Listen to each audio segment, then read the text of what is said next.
Praise. Sige po. Isang mapagpalang umaga po sa ating lahat. Yan. Pwede po ba nating batiin yung ating mga katabi? Nang masaya po. Ayan. Na may ngiti sa ating mga lawi. Ayan. Muli po, ako po ay nagpupuri at nagpapasalamat sa Panginoon sa pribilehiyo po ulit na gamitin niya ngayong umaga upang magbahagi ng kaniyang salita. Gaya po ng aking nakagaulian, bago po ako magsimula sa ating pag-aaralan, ay hayaan niyo pong muling basahin ko ang ating Bible text sa umagang ito sa Tagalog. Yan, ito po ay matatagpuan natin sa Lucas chapter 5. Yan, sabi po dito, minsan habang nakatayo si Jesus sa tabi ng lawa ng Genesaret, nagsiksika ng napakaraming tao sa paglapit sa kanya upang makinig ng salita ng Diyos. May nakita siyang dalawang bangka sa baybayin. Nililinisan ng mga mangingisda ang kanilang mga lambat at wala sila sa kanilang mga bangka. Sumakay siya sa isa sa mga ito na pag-aari ni Simon. Hiniling niya rito na ilayo ng kaunti ang bangka mula sa baybayin. Naupo siya sa bangka at nangaral sa mga tao. Pagkatapos niyang mangaral, sinabi niya kay Simon, "Pumalaot kayo at ihulog ang mga lambat upang manghuli." Sumagot si Simon, "Guro, magdamag po kaming nagpagod, ngunit wala kaming nahuli. Ngunit dahil sa sinabi ninyo, ihuhulog ko ang mga lambat." Ganon nga ang ginawa nila at nakahuli sila ng maraming isda. Kaya't halos mapunit ang kanilang mga lambat. Kinawayan nila ang kanilang mga kasamahang nasa kabilang bangka upang magpatulong. Lumapit naman ang mga ito at napuno nila ang dalawang bangka. Ano pat halos lumubog ang mga ito. Nang makita iyon ni Simon Pedro, siya'y lumuhod sa harap ni Jesus at sinabi, Lumayo kayo sa akin, Panginoon, sapagkat ako'y isang makasalanan." Nang kilala siya at ang kanyang mga kasama dahil sa dami ng kanilang huli. Gayon din sina Santiago at Juan na mga anak ni Zebedeo at mga kasosyo ni Simon. Sinabi ni Jesus kay Simon, "Huwag kang matakot. Mula ngayon, mga tao na, sa halip ng mga isda ang iyong huhulihin." Nang maitabi na nila ang mga bangka sa pangpang, iniwan nila ang lahat at sumunod kay Jesus. Muli, tayo pong lahat ay manalangin. Dakilang Diyos, kami po ay nagpupuri sa iyo at nagpapasalamat sa umagang ito. Salamat, Panginoon, sa pagkakataon na muli mo akong gamitin upang magbahagi ng iyong salita. Patuloy na pakalinisin mo po ang aking puso, Panginoon, sa anumang pagkakasala na aking nagawa. At patuloy na gamitin mo po ako na maging daluyan ng pagpapala sa buhay ng mga kapatid kong ito. Ikaw ang maitaas, Panginoon, ngayong baga, hindi ang aking sarili, Panginoon. Ang salita mo lamang, Panginoon, ang patuloy na tumimo po sa puso ng bawat isa. Nawa ang iyong banal na Espiritu ang patuloy na manguna, ang patuloy na mangusap sa umagang ito, Panginoon. Ikaw ang siyang maitaas. Ikaw ang siyang mapupurihan, Panginoon. Salamat po at sa po namin pinagkakatiwala ang lahat ng ito sa pangalan ni Jesus. Amen. Sa oras pong ito, mayroon po akong dalawang katanungan. Yan. Siguro naman, pag may tanong, sasagot po kayo, no? Na nais tanungin po sa bawat isa sa atin. Una po, yan, ikaw ba ay disipulo ni Hesus Kristo? Yan, taas po ang kamay dito ng mga naniniwala na siya ay disipulo ni Kristo. Naku, kakaunti lang ang disipulo ni Kristo. Mukhang nandito lang yata ang lahat ng disipulo. Parang dito, wala po. Kasi walang nagtaas ng kamay. Ulitin ko po, sino po rito ang naniniwala na siya ay disipulo ni Kristo? Ayan. Siguro naman po, naligo tayo kanina na bago tayo pumunta dito. Ayan. Bakit? Kasi baka nahiya po tayo magtaas ng kamay. Ayan. Free pong magtaas ng kamay, di ba? Tayo po ay naniniwala na tayo ay disipulo ni Kristo. Ikalawang tanong po, ikaw ba ay nagdidisipulo ng iba upang maging katulad ni Kristo? Sino po rito ang nagdidisipulo ng iba upang maging katulad ni Kristo? Taas po ang kamay. Ayan, meron naman. Akala ko wala eh. Akala ko una lang yung merong tataas eh. Ayan. Bilang disipulo po ni Kristo, ang ating pong pinakamahalagang responsibilidad ay ang magdisipulo o ang disciple making. Ayan. Ako po ay naatasan ng ating pastor na ang pag-aralan po natin ngayong linggo ay patungkol po sa kahalagahan ng discipleship at kung paano nagdisipulo si Jesus sa kanyang mga alagad. Kaya nga po ang pag-aaralan po natin ngayon ay pinamagatan kong Transform Lives, Make Disciple Like Jesus. Ito po ay makikita natin sa Luke chapter 5, verse 1 to 11. Ibig sabihin po, sila po ay binago ng Diyos at sila po ay ginamit o instrumento ng Diyos para baguhin naman po yung iba. Sino po kayo yung tinatalakay dito? Yung mga disipulo po. Ayan po yung pag-aaralan natin mamaya. Ano nga po ba ang ibig sabihin ng discipleship? At ano nga ang kalagahan nito sa simbahan ng ating Panginoon? Sabi po rito, what is discipleship? Sabi po, it is the process of making someone become like Christ in everything. Ang discipleship po ay ang proseso kung paano ang isang tao ay magiging katulad ni Kristo. Sabi po ay magiging ano daw po? Katulad ni Kristo sa lahat ng aspeto ng kanyang buhay. Ayon po doon sa Bible.org, yan, sabi po rito, discipleship should not be so much a program in the local church, but rather the culture of the church where every member aims at helping others become more like Christ.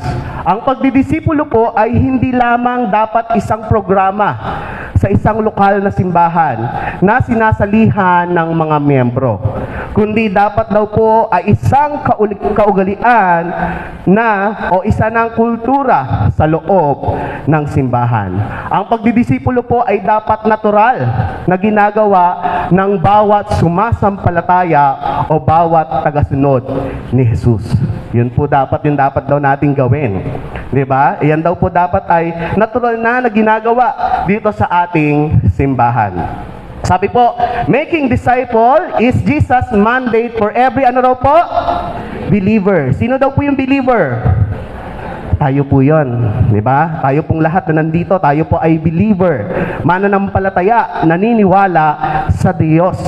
Yan. Sabi po rito is mandate. Pag sinabi nating mandate, ano po yun? Inuutos. Di ba? Na dapat nating gawin. Yan. Ang pagdidisipulo ay hindi lamang po gawain ng mga pastor o ng mga leader ng simbahan, kundi ito ay utos ng Diyos sa lahat ng mga sumasampalataya sa Kanya. Sa ang verse po natin makikita na inutos ni Jesus ang tungkol sa pagdidisipulo. Yan. Sino po nakakaalam? May praise ulit, pero sa langit po. Sa ang verse po makikita na inutos ni Jesus ang tungkol sa pagdidisipulo. Alam po natin yan kasi ayan po yung verse natin dito sa church. Matthew chapter 28 verse 19 hanggang 20. Yan, basahin po natin. Sabi po rito, kaya't humayo kayo, gawin ninyong alagad ko ang mga tao sa lahat ng mga bansa. Bautismuhan niyo sila sa pangalan ng Ama at ng Anak at ng Espiritu Santo. Turuan ninyo silang sumunod sa lahat ng inuutos ko sa inyo. Tandaan ninyo, ako'y laging kasama ninyo hanggang sa katapusan ng mundo. Yan po ay makikita natin, yan po ay inuutos ng Diyos sa atin. Ano daw po yung dapat natin gawin? Gawin daw nating mga alagad ang lahat ng tao sa lahat ng bansa at turuan natin silang sumunod sa lahat ng iniutos niya sa atin. Sino po ang dapat na dinidisipulo? Ayon po sa verse na ito. Sino daw po? Yan. Ang mga tao sa lahat ng mga bansa. Yun po. Makikita natin doon sa verse 19. Yan. Paano naman po tayo dapat magdisipulo? Ayon sa verse 20. Sige. Yan. Sabi dyan, turuan ninyo silang sumunod sa lahat ng iniutos ko sa inyo. Ngayon, sino naman po itong mga disipulo na tinutukoy ni Jesus? Who is a disciple? Sabi rito, a disciple is someone who is, ano daw po yung una? Following Jesus, being changed by Jesus, committed to the great commission of Jesus. Ang tunay na dinisipulo ni Jesus ay patuloy na susunod sa kanyang mga utos. Sabi nga po sa John chapter 8 verse 31, sinabi naman ni Jesus sa mga Hudyong naniniwala sa kanya, kung patuloy kayong susunod sa aking turo, kayo nga'y tunay na mga alagad ko. Alam niyo po ba na bago pa maging Christian, ang itawag sa ating mga sumasampalataya kay Jesus, ang unang tawag ni Jesus sa mga sumusunod sa Kanya ay disipulo o mga alagad niya. Why identify as a disciple, not just a Christian? Sabi po rito, yan, the New Testament's favorite word to describe God's children is disciple. Yan. Yan, sabi po, ang New Testament o ang Bagong Tipan ay ginamit po yung salitang disciple upang ilarawan ang pagpapakahulugan sa mga salitang mga anak ng Diyos. Yan, sa New Testament po, ang ginamit na word is disciple. Yan po daw po ay mga anak ng Diyos. Kapag ikaw daw po ay disipulo, ang ibig sabihin din nito, ikaw ay kabilang sa mga itinuturing na anak ng Diyos. Pangalawa po, sabi rito, disciple is used about 200, ilan daw po? 270 times, while the word Christian is used only 3 times. Makikita natin sa New Testament, yung word na disciple po ay ginamit ng 270 times, kesa dun sa word na Christian, ilan beses lang siya ginamit? 3 beses. 3 times. Sabi po, sunod po, sabi dyan, Acts 11 is the first place in the Bible that the word Christian is used. Luke wrote that the disciples were called Christian first at Antioch. Sabi po sa Acts chapter 11 verse 26. Sa Antioch, unang tinawag na Kristiyano ang mga sumasampalataya kay Jesus. At ito ay makikita natin sa Gawa chapter 11 verse 26. Ang sabi po rito, at nang kanyang matagpuan ay sinabi niya ito sa Antioquia. 1 taon silang nanatili roon, nakasakasama ng iglesia at nagturo sa maraming tao. Doon sa Antioquia, unang tinawag na Kristiyano ang mga tagasunod ni Jesus. Makikita po natin, doon po nag-start yung pagkakatawag na Kristiyano, yung sa lahat ng mga sumusunod kay Jesus. At alam nyo rin ba na mayroong 4 na klase ng Kristiyano pagdating sa pagdidisipulo? Sino-sino po kaya ang mga ito? Ito raw po ay ang mga, ano po yung una? Compromising Christian. Pangalawa po? Complacent Christian. Pangatlo po? Contentious Christian. At yung pang-apat po? Contagious Christian. Kilala niyo po ba yung mga yan? At ano po ba yung mga yan? Yan, isa-isahin po natin. Isa-isahin po natin ang mga ito. Simulan po natin sa compromising Christian. Yan, sino po ba itong mga compromising Christian? Yan, sabi po rito, compromising Christian, yan, is not able to effectively share his or her faith because his or her life does not clearly distinguish from unbelievers. Even if he or she tries to share the gospel, most people will not listen because they consider him or her a hypocrite. Yan, sino po dito ang nakakita na ng hunyango o kamelyon? Nakita na po kayo noon? Ako, wala pang nakakita ng hunyango at kamelyon dito. Ayan. Sino na po nakakita ng hunyango o yung kamelyon? Ano po yung karakteristik ng kamelyon?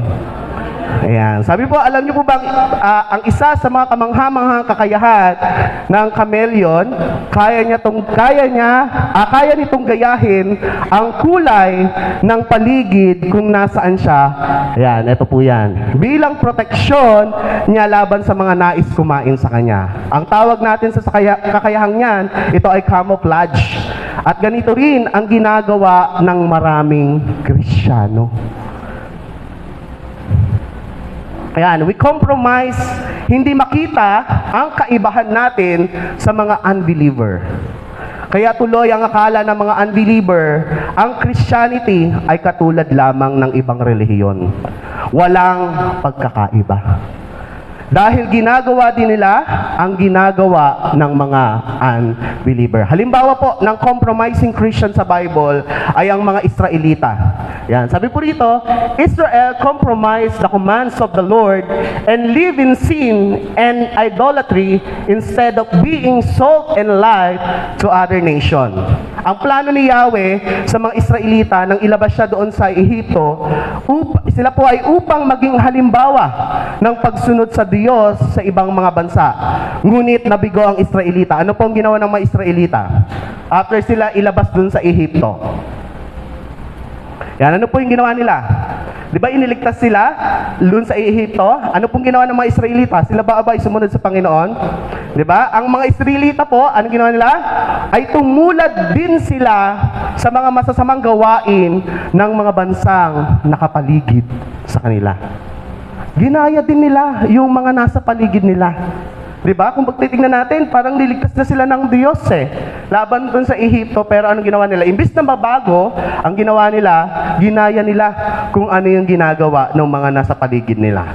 Di ba? Makikita natin yung mga tao doon, anong ginagawa nila? Sila po ay sumasamba.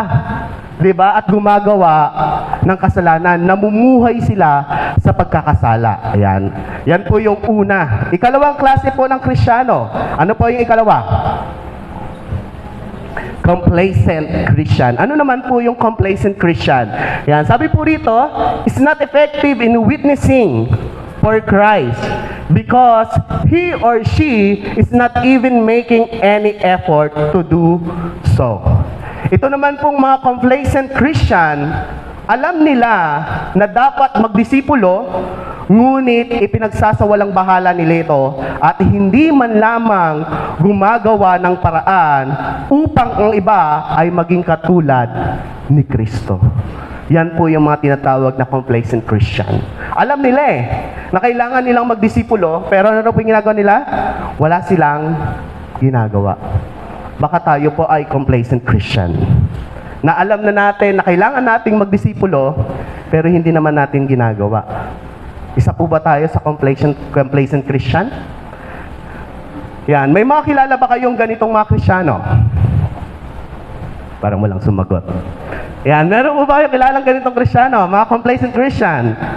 Yan. Walang alab o apoy sa pagbabahagi ng salita ng Diyos sa iba. Sa Biblia po ay merong iglesia ang Panginoon na pinagsabihan niya patungkol dito. Sa tingin niyo, anong iglesia po kaya yon? Yan. Ito ay walang iba kundi ang iglesia ng Sardis. Yan. Ito po ay makikita natin sa Pahayag chapter 3 verse 1 hanggang 3. Ito po yung babala ng Diyos doon sa iglesia ng Sardis. Hindi lang po sa Sardis sa atin din po. Ano po yung sabi rito? Yan. Sabi po sa Pahayag chapter 3, isulat mo sa anghel ng iglesia sa Sardis. Ito ang sinasabi ng nagtataglay ng 7 Espiritu ng Diyos at ng 7 bituin. Alam ko ang ginagawa mo, ang alam ng marami, ikaw ay buhay, ngunit ang totoo, ikaw ay patay. Verse 2, kaya't gumising ka, palakasin mo ang nalalabi pa sa iyo, upang hindi ito tuluyang mamatay, sapagkat nakita kong hindi ganap sa paningin ng aking Diyos ang mga nagawa mo. Kaya nga, alalahanin mo ang mga bagay na iyong tinanggap at narinig. Isagawa mo ang mga iyon, pagsisihan mo talikuran ang iyong kasamaan.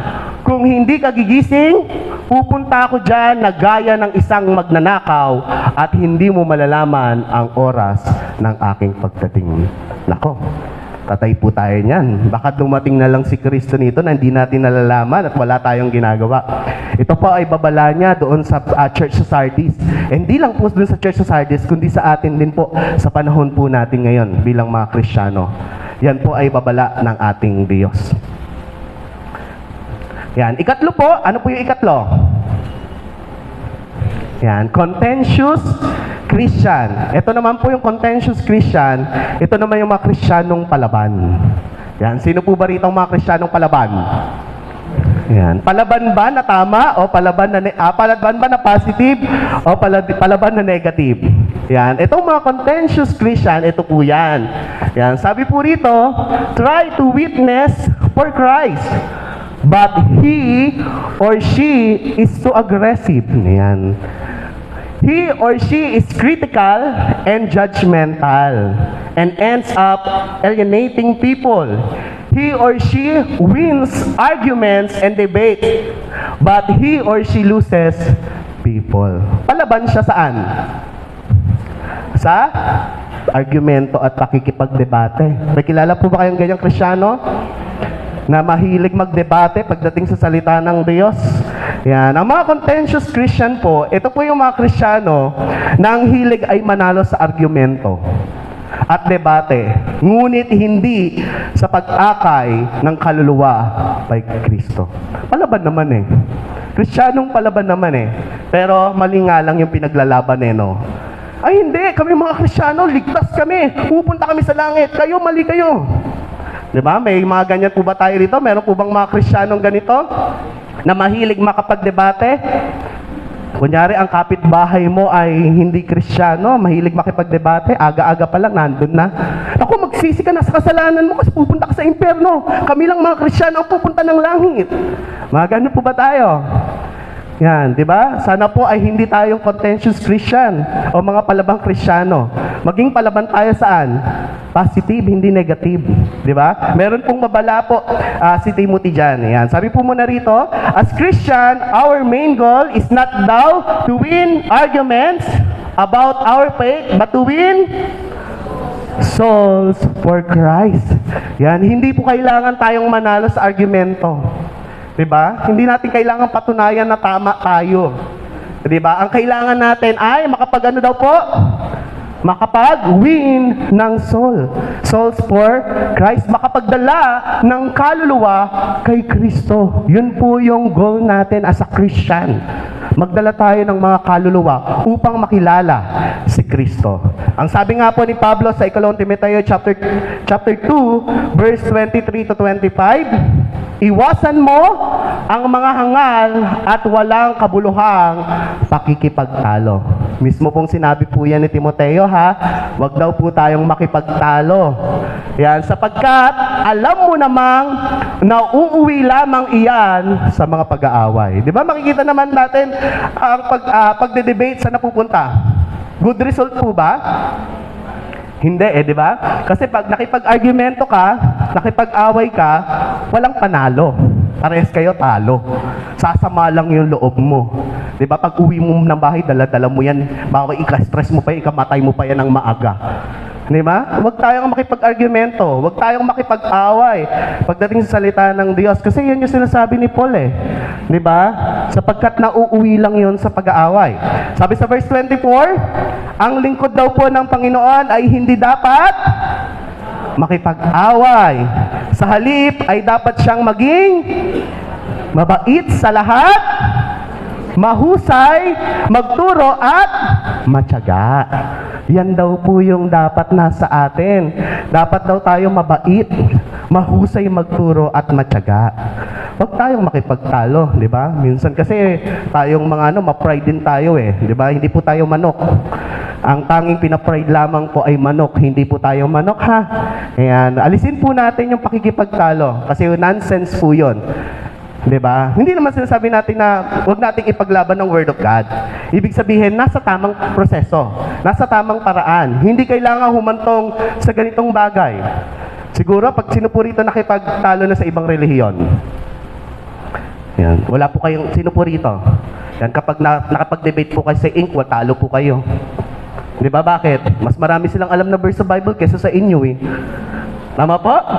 Sino na rito nakipag-usap sa sa mga ink? Hindi ko na po babanggitin, baka mamaya may nanonood po, no?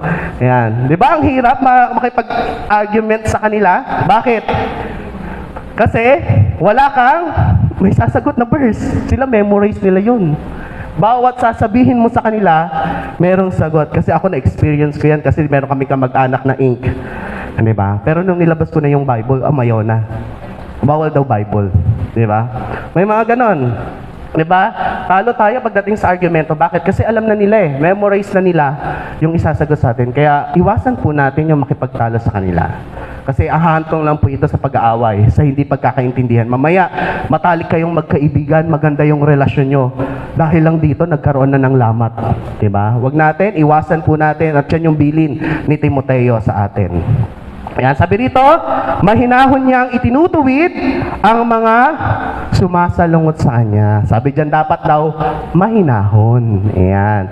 Baka sakaling sila'y bigyan ng Diyos ng pagkakataong magsisit, tumalikod sa kanilang mga kasalanan at malaman nila ang katotohanan. Di ba? Kapag mahinahon, baka malay mo, ano mo pa yan, mapatanggap mo pa sa Panginoon. Sinuri po rito na pag nasa bahay, pag may kumatok, di ba? Alam niyo, may kumakatok sa loob ng bahay. Ayan. Saglit lang po ito. Ayan. Sino po rito nakikipag-usap doon?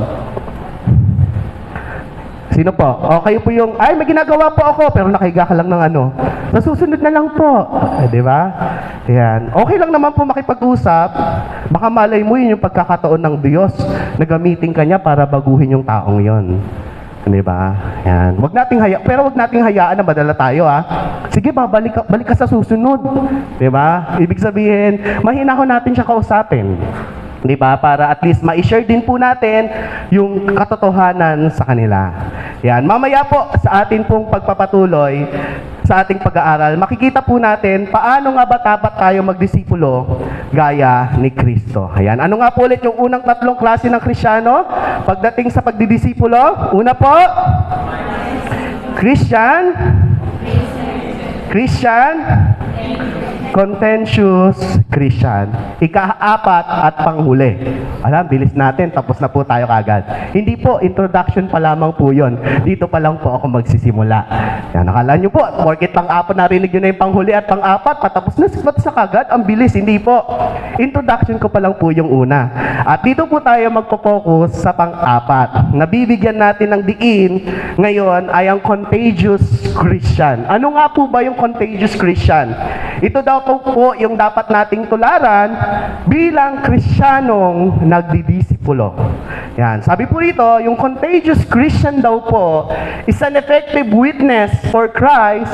His or her life shows that he or she really belongs to Jesus and seek to influence others through building good relationships.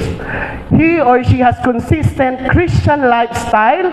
He or she talks the walk and walk the talks. Yan. At syempre, ang mayroong ganitong katangian ay walang iba kundi sino? Si Jesus, ang ating Panginoong Hesukristo.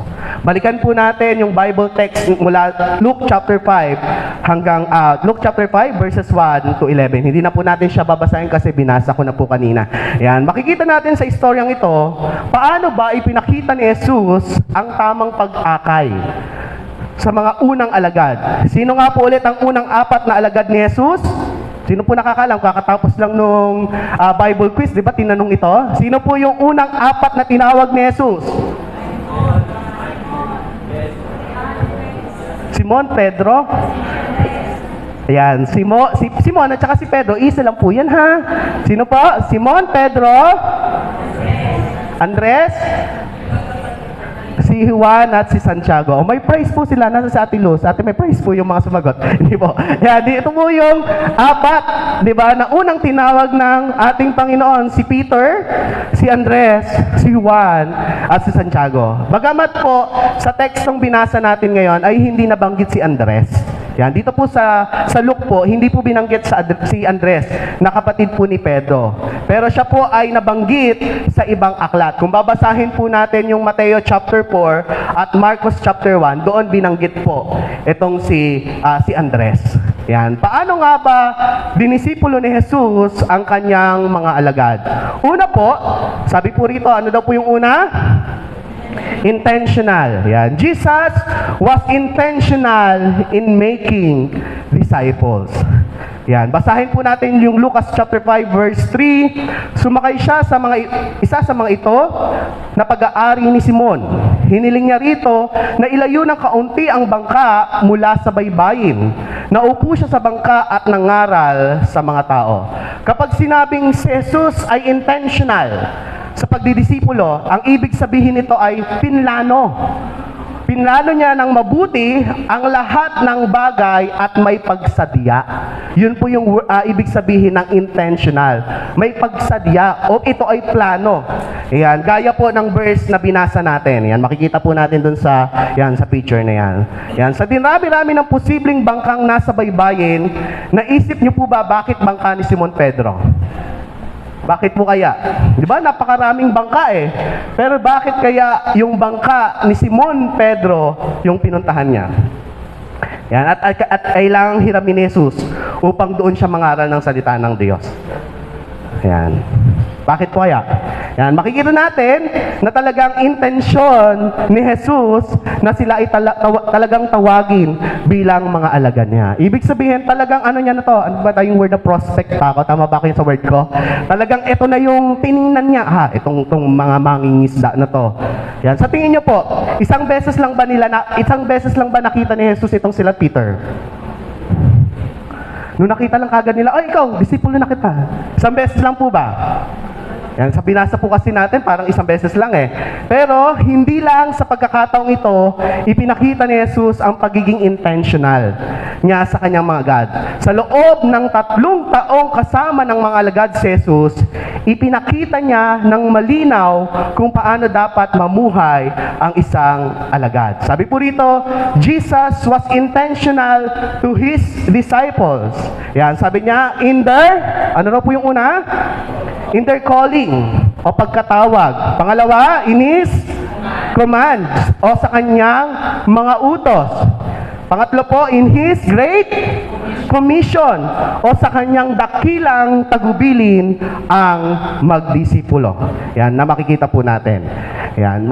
Pangalawa po, yan, sabi rito, ikalawa, Jesus was relational in making disciple. Ano po ulit yung una? Intentional. Pangalawa po, relational. Yan, sabi po sa Lucas chapter 5 verse 4, pagkatapos niyang mangaral, sinabi niya kay Simon, pumalaot kayo at ihulog ang mga lambat upang manghuli. Sumagot si Simon, Guro, magdamag po kaming nagpagod, ngunit wala kaming nahuli. Ngunit dahil sa sinabi ninyo, ihulog ko ang mga lambat. Ganun nga ang ginawa nila at nakahuli sila ng maraming isda. Kaya't halos mapunit ang kanilang mga lambat. Ano nga po ba yung ibig sabihin ng relational? Yan. Ang ibig sabihin nito ay pagkakaroon ng personal na relasyon sa mga taong dinidisipulo niya. Yun po yung meaning ng relational. Pagkatapos mangaral ni Jesus ng salita ng Diyos, umalis na ba siya? After niyang mag-share ng Word of God dun kila Peter, umalis na po ba siya? Hindi. Ano yung ginawa niya? Di ba? Hindi niya iniwan yung kanyang mga alagad. Ano yung ginawa niya? Tinugunan niya ang pangangailangan ng kanyang mga alagad. Di ba? Sabi po, yan, Jesus built relationships with the disciple by helping them with what they needed. Alam ni Jesus na magdamag silang ng isda, ngunit wala silang nahuli. Tinulungan sila ni Jesus sa pangangailangan nila. Ano ang pangangailangan nila, Pedro? Yan, makahuli ng isda. At dahil ito ang kanilang hanap buhay. Yan po na makikita natin sa picture. Hindi ibig sabihin nito na kapag nagdisipulo ay kailangan mo ring tugunan ang pangangailangan ng disipulo mo upang maakay mo siya kay Kristo. Hindi po ito ibig sabihin nito baka mamaya ano nyo po, ang tawag dito?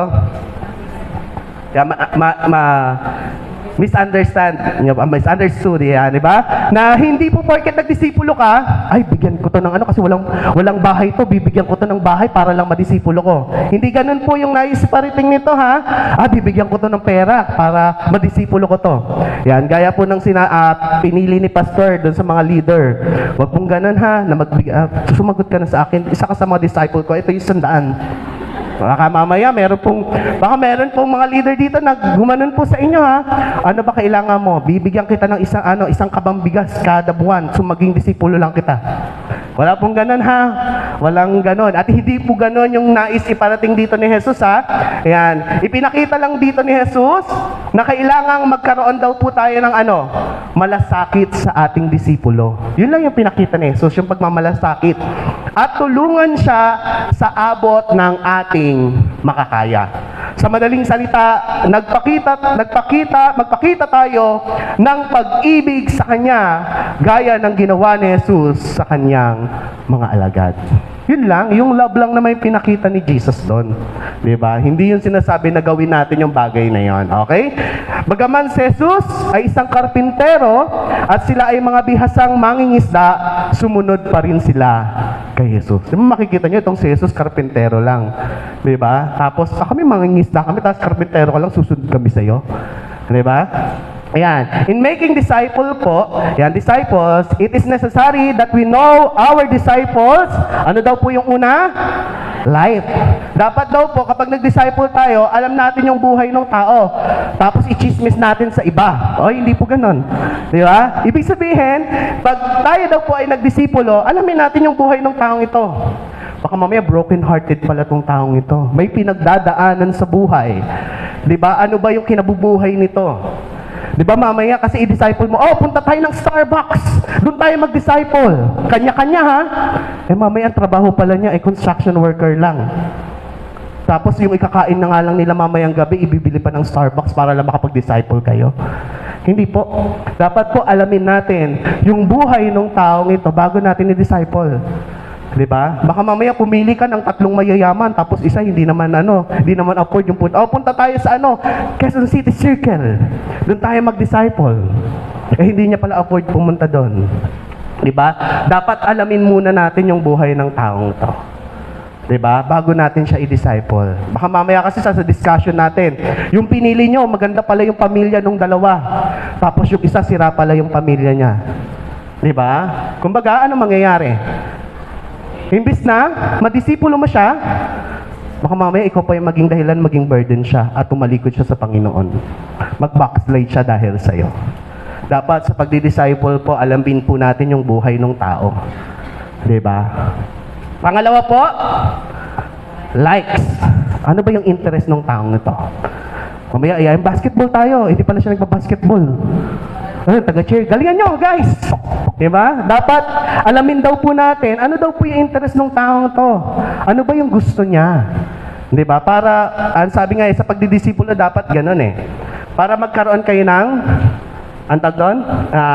Ng ugnayan. Diba? Pangatlo po, dapat daw love, alam natin yung important to them. Alam natin kung sino ba yung pamilya niya. Ayan, sabi ko nga kanina, alamin natin yung background ng family niya, sino ba yung mahalaga sa kanya. Di ba? Bago tayo magdisipulo. Ang pagdidisipulo, ayan, wag basta-basta.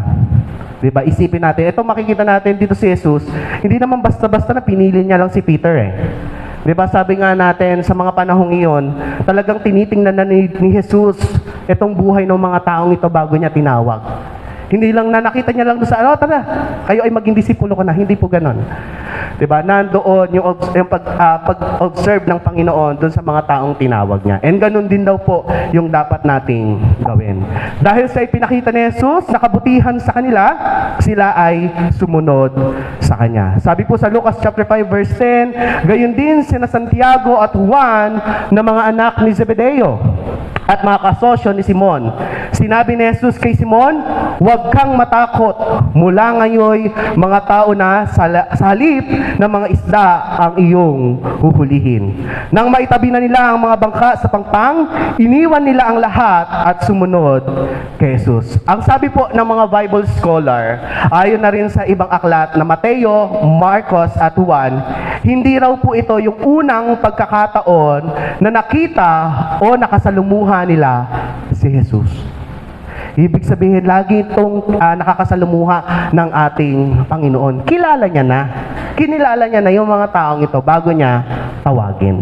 Diba? Yan, marahil si Jesus ay araw-araw na nagpapakita sa kanila. At sa pangapanahong ito, si Jesus ay nagsisimula ng magkaroon ng personal na relasyon sa kanila. Ayan, meron na talagang personal relasyon. Ayan, at kaya tinawag sila ni Jesus, agad silang sumunod sa Kanya. Sa tingin nyo, kung hindi ba nila kilala si Jesus, susunod sila? Hindi, di ba? Parang bata lang yan pag tinuruan mo. Yan, pag may nagsama sa'yo, huwag kang sasama. Pag hindi mo kilala. Diba? Lagi sino yung nagpapayo dito sa mga anak nila nung bata pa. Pag may nagbigay sa'yo ng candy, huwag kang sasama kasi hindi mo yon kilala. Pag sinabi niya, bibili ka ng laruan, huwag kang sasama. At doon makikita natin, di ba?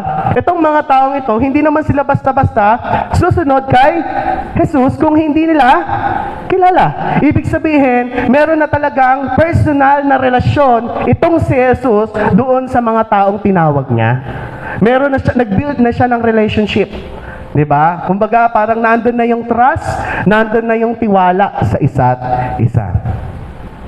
Yan. Ikatlo po. Yan. Ano ulit po yung una?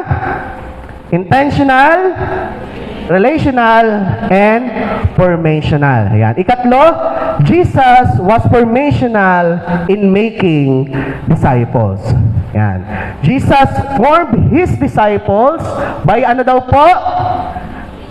Teaching, coaching, challenging, and modeling. Hindi po modeling na ano ha. Ibig sabihin, pagpapakita ng magandang halimbawa. Yan, si Jesus po ay nagpakita ng magandang halimbawa upang ating tularan. Ganito ang kanyang pagtuturo na bababasa natin sa John chapter 13, verse 12 hanggang 15. Yan. Sabi po rito, nang mahugasan ni Jesus ang kanilang mga paa, muli niyang isinuot ang kanyang balabal at nagbalik sa kinaupuan niya.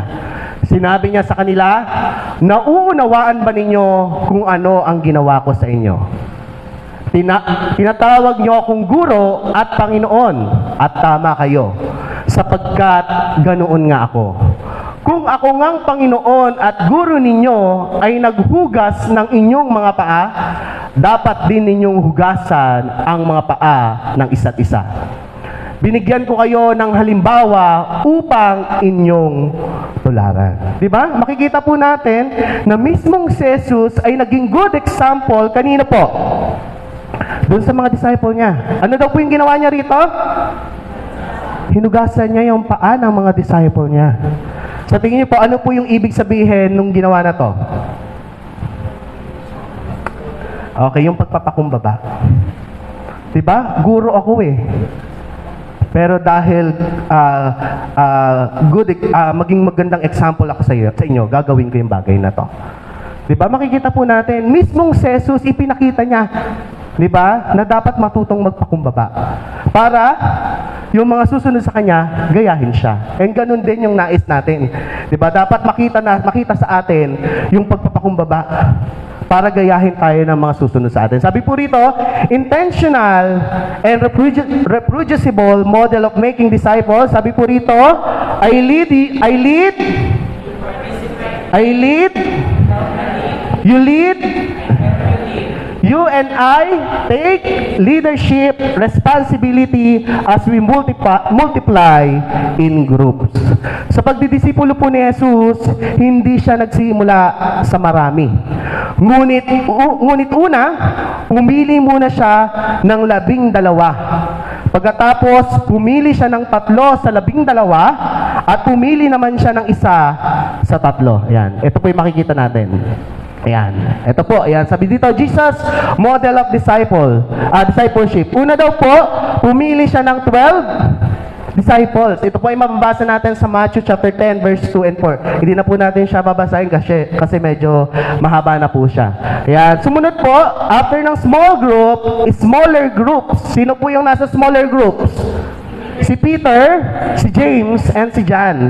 Ito po ay mababasa natin sa Mark chapter 5, verse 37, and Mark chapter 9, verse 2, and Luke chapter 22, verse 8. Okay, after po dun sa smaller groups, ano naman yung sumunod? Focus on one disciple. Sino po yun? Si Peter. Yan, ito po ay mabasa natin sa Matthew chapter 16, verse 18, and John chapter 21, verse 15 hanggang 19. Yan, makikita po natin na mas madali tayong makakapagdisipulo sa mas kakaunti kaysa marami agad. Diba? Minsan kasi ang hirap mag-disciple kapag marami. Diba? Magulo. Diba? Dahil mas magpagtutuunan natin ang pansin at oras ang kaunti kesa marami. Sa pagdi-disciple, hindi paramihan. Meron akong 20 disciple. Ikaw, ilang ka? Di ba? Baka mamaya pag nagsimula na yung discipleship dito, tapos pag nagpa-meeting na si pastor, ilan ang discipleship mo? Meron akong 20 disciples. Ikaw ilan? 2 lang. Pero yung 2 na yon, nabibigyan ko ng oras. Ba? Diba? Kesa nga meron kang 20 disciple, pero hindi mo naman nabibigyan ng oras. Paano mo siya madidisipulo? Diba? Kung walang ka namang oras sa kanila. Sa pagdidisipulo po, hindi paramihan. Diba? At hindi madalian. Di pa naman darating si Lord, huwag tayong magmadali na mag-disciple. Diba? Sabi nga, anihin natin, tingnan natin kung saan tayo mas magiging komportable. Okay? Ganito rin yung ginawang pagdidisipulo ni Apostol Pablo. Kanino po? Sino po yung disciple ni Apostol Pablo? Naku, hindi po natin alam to. Sino po ang disciple ni Pablo? Sino pa? Timoteo. Ayan.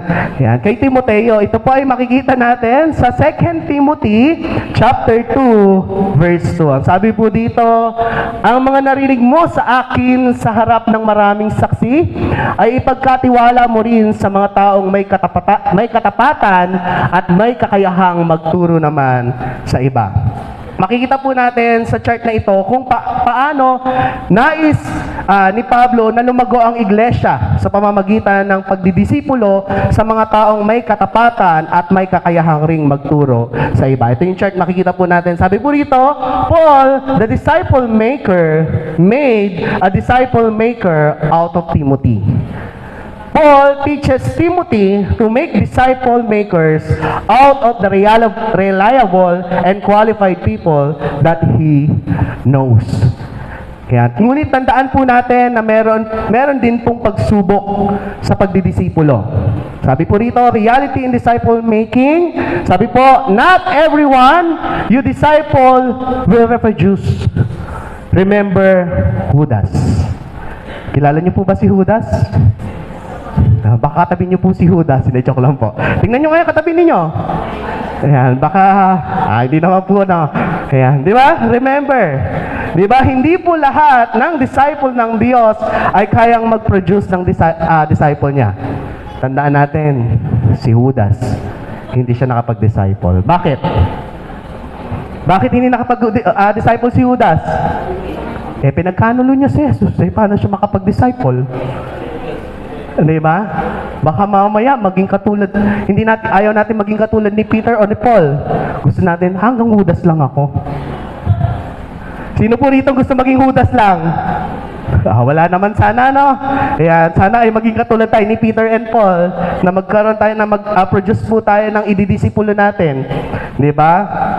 Yan, hindi lahat ng ating dinidisipulo ay makakapagdisipulo rin gaya natin. Ngunit hindi dapat tayo panghinaan ng loob. Bagkus, dapat pa nga tayong mas lalong manalangin para rito. Baka kasi mamaya sabihin natin, ay hindi naman kasi ako effective na mag-disciple eh. Hindi po, lahat tayo ay binigyan ng pagkakataon at kakayahan ng Diyos na mag-disciple. Ang kailangan lang natin ay gawin yung bagay na yon. Natatakot lang kasi tayo eh. Sabi natin, ayoko kasi hindi ako shy type ako eh. Nahihiya akong humarap sa maraming tao. Pero sa chismisan, babad na babad. Nahihiya akong i-share yung word of God eh. Baka mamaya i-reject lang ako eh. Di ba? Pero sa usapan, napakatagal, daming kwento, no? Siya pa bangka. Alam niyo po yung bangka? Yung sa isang kwentuhan, laging ikaw yung maraming nasasabi. Yun po ibig sabihin ng bangka. Di ba? Ikaw ang bida. Ayan, ng grupo. Di ba? Lagi nating sinasabi, nire-reject natin yung sarili natin. Hindi ko kaya mag-disciple. Di ba? Huwag pong ganon. Sapagkat lahat po tayo ay binigyan ng Diyos na kakayahan na mag-disciple. Ang kailangan lang natin ay gawin yung bagay na yon. Di ba? Lahat po tayo ay gift yan, binigyan yan ng Diyos sa atin. And yun ay dapat nating gawin bilang utos ng Diyos. Diba? Sabi nga, ito yung Great Commission ng Diyos. Kanino niya ito sinasabi? Sa mga disciple lang ba? Kanino niya sinasabi yon? Sa lahat ng mga taong sumasampalataya sa ating Panginoon. Sumasampalataya ba kayo sa Panginoon? Dapat po natin gawin, mag-disciple. Sapagkat po tayo ay sumasampalataya at naniniwala sa ating Diyos. Muli, paano nga ba nagdisipulo si Jesus? Sabi po rito, Jesus was intentional, relational, and formational in making disciples. Ayan, bakit nga ba mahalaga na tayo ay maging tunay na disipulo ni Jesus? Bilang pagtatapos po, ayan, hayaan niyo pong ibahagi ko sa inyo ang isang totoong kwento kung bakit mahalaga na tayo ay maging tunay na disipulo ni Jesus. Ayan, sabi po rito, may isang agnostic o isang taong hindi naniniwala na may Diyos. Yan ang tawag po dun sa mga taong hindi naniniwala na may Diyos at hindi rin naniniwalang walang Diyos. Sila po ay agnostic. Ayan. Yung atheist po, sila po yung mga hindi naniniwala na may Diyos. Itong agnostic po, hindi po sila naniniwala ng may Diyos at hindi rin naniniwalang walang Diyos. Magkaiba po yung atheist and agnostic. Yan po yung agnostic. Yan. Ang nais ng magpakamatay o mag-suicide. Itong agnostic gusto niya nang magpakamatay. Yan, mag-suicide, kitilin ang kanyang buhay. Yan. Napagdesisyon na niya na kapag nakahanap siya ng isang lingkod ng Diyos na ipinamumuhay ang kanyang pananampalataya, ay makikinig siya rito. Kaya kumuha siya ng isang private investigator upang imbestigahan ang isang lingkod ng Diyos. Sa tingin niyo, sino po kaya ito? Yung ipinaimbestigahan niya. Siya po nandyan po ba? Yan, si William Henry Newton. Yan, siya po ay President of Moody Bible Institute. Yan, itong Moody Bible Institute, ito po yung Christian college na sikat sa Amerika.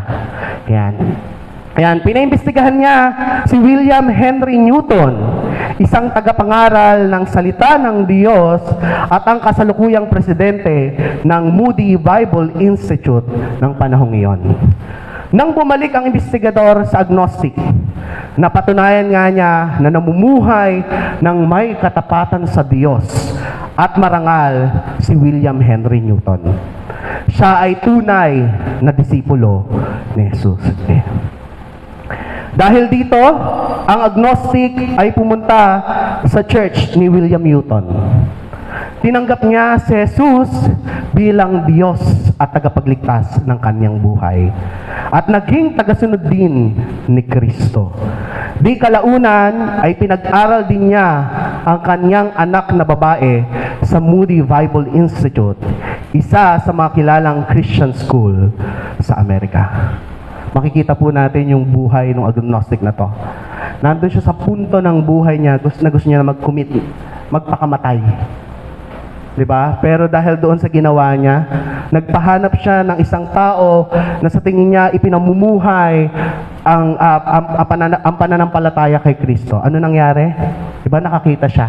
At yun yung naging susi para mabago yung kanyang buhay. Hindi lang mabago yung kanyang buhay, kundi siya ay sumunod pa sa Panginoon. Hindi lang siya sumunod sa Panginoon. Ano pa yung ginawa niya? Kundi yung pamilya niya ay dinanla niya rin sa Panginoon.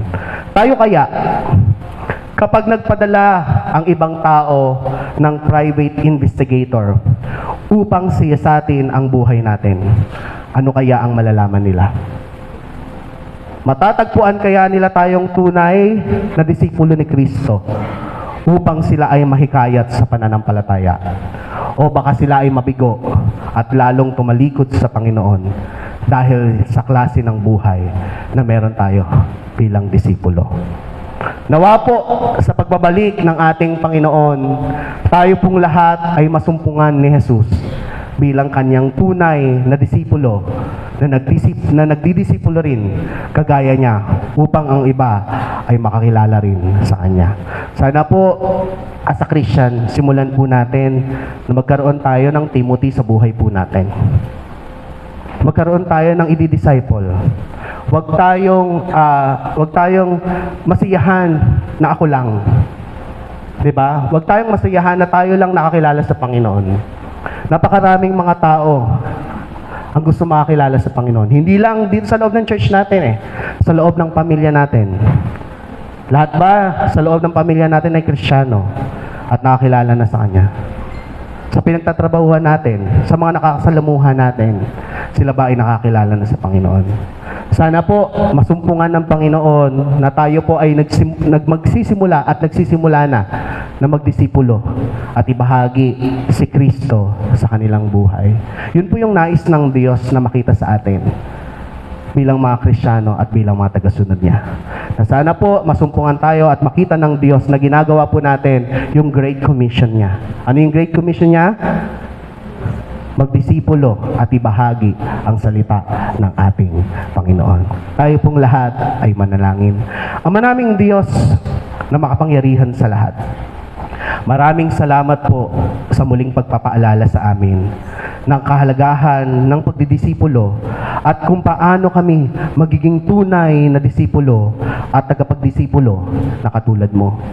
Humingi kami ng tawad sa maraming pagkakataon na hindi kami naging masigasig sa pagbabahagi ng iyong salita sa iba. Tulungan mo kami na magkaroon ng alab at sigla upang gawin ang dakilang misyon mo na ipinagkatiwala mo sa amin. Dalangin namin na madatnan mo kami ng mga tunay na disipulo mo sa iyong pagbabalik. Sa iyo namin pinagkakatiwala ang lahat ng ito. Sa pangalan ni Jesus. Amen. Muli po, isang mapagpalang umaga po sa bawat isa.